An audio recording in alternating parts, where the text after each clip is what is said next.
A blessed day to everyone. I am Nicole Angelo Serrano Aranda, a first-year college student who is currently taking up Bachelor of Science in Nursing from Section C, and today I'm going to demonstrate to you the proper hand washing procedure as my return demonstration in Health Assessment Lab. But before doing the performance of the procedure, the hand washing itself, make sure to assess first your client and determine several factors. Like for example, determine the presence of factors increasing susceptibility to infection and probability of undiagnosed infection, like factors like age, because an older and younger client are more prone to diseases. Next is to determine whether the client uses immunosuppressive medications, like for example, when they are using steroids. Third is to assess or determine the recent diagnostic procedures and treatments that penetrated their skin or body cavity. Like for example, when your client is a cancer patient, meaning that they are undergoing for several chemotherapy sessions, then they are more prone to infections and diseases because their immune system are lower. Fourth is to assess the nutritional status because there are malnourished clients, meaning they are more prone to diseases and infection. Lastly, determine and assess the signs and symptoms indicating the presence of infection, like for example, the localized and systematic. An example of systematic is a fever, while an example of localized is when your client has a wound and there's a presence of pus. So that's the assessment process.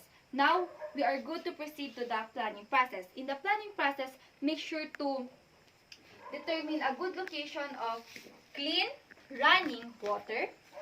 Next is the material should be prepared already, like for example, the hand soap, the hand towel, and of course, the tissue paper. So that's the planning process. Now we are good to proceed to the implementation process. In the implementation process, make sure to assess first your hands. Make sure that your fingernails are cut short because long nails harbors microorganisms. Next, remove any jewelry present in your hands. Like for example, the bracelets, the watch, and of course the rings, because it can also harbor microorganisms and you can transfer that to your client. Next, check skin breaks, cuts, and hangnails. So far I just cut my fingernails short, so it's a check. I am not wearing any jewelry, so it's a check. And there's no presence of hangnails, skin breaks, and cuts. So we are ready for the performance of the procedure. So in the performance of the procedure, when you are in an area wherein your client can observe you, make sure to explain what you are doing and to explain why is it necessary. Like for example, good day Mrs. Cruz, I am Nicole Angelo Serrano Aranda, and today I am going to perform the proper hand washing procedure for us to be safe and for me not to transfer any bacteria or microorganisms. Next is to turn on the faucet and to adjust the flow. There are several types of faucet, like for example, the foot pedal faucet, sensored faucet, and automatic faucet. But today I am going to use this hand-operated handled faucet. So in adjusting the flow, make sure that it is warm because warm water removes less protective oils. Of course, before wetting your hands and doing the hand washing steps, make sure that you are slightly away from the sink because there's microorganism present in this sink and it might transfer to your scrub suit or your clothes. So make sure that you do not touch just any part of the sink, so be slightly away. And now, let's proceed to the next step. The next step is wet your hands. Make sure that your hands is lower than your elbows so that the water flows from your arms down to your fingertips. Next is add soap. If it is a liquid soap like this, make sure that it is 2 to 4 ml. But if it is a bar soap, make sure to rinse it first. So use a firm rubbing and circular movement 15 seconds each area or each procedure. So first area is to rub hands palm to palm, like this one. Next is right palm over your left dorsum with interlaced fingers. Like this. Then, vice versa.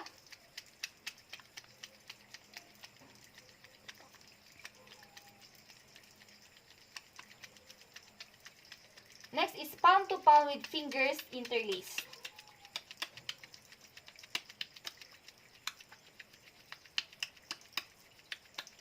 Next, back of fingers to opposing palms with fingers interlocked. Like this.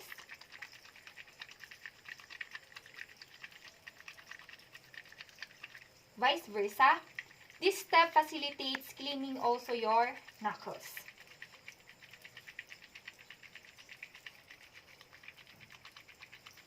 Next is rotational rubbing of left thumb clasped in your right palm.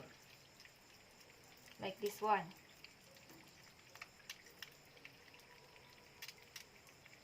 Vice versa.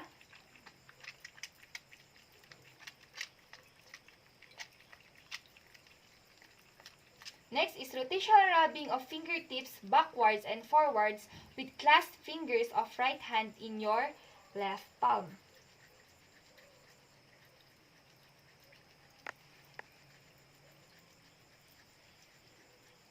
Vice versa. This procedure or step facilitates cleaning your subungual areas and of course your fingertips.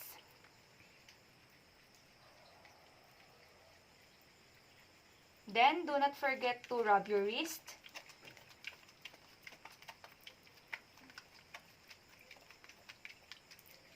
Vice versa.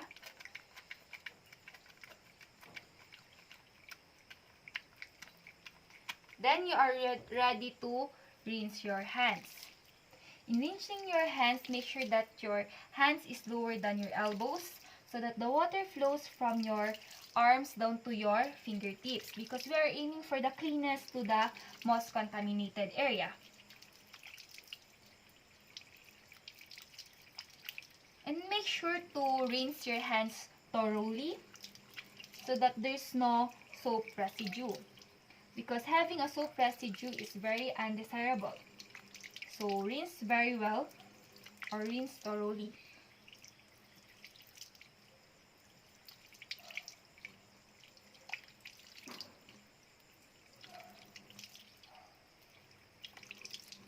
Next, after rinsing your hands, do not shake your hands. Instead, get your hand towel. Use each side for each hand. So you pat dry your hands. This also prevents skin irritation.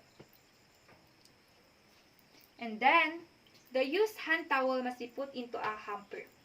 Then, your hands is all clean, but do not turn off the faucet using your clean bare hands. Instead, get your tissue paper, use it to turn off the faucet, and of course, the used tissue paper must be discarded and put into a trash bin. Now, your hands are all germ-free and thank you, God bless.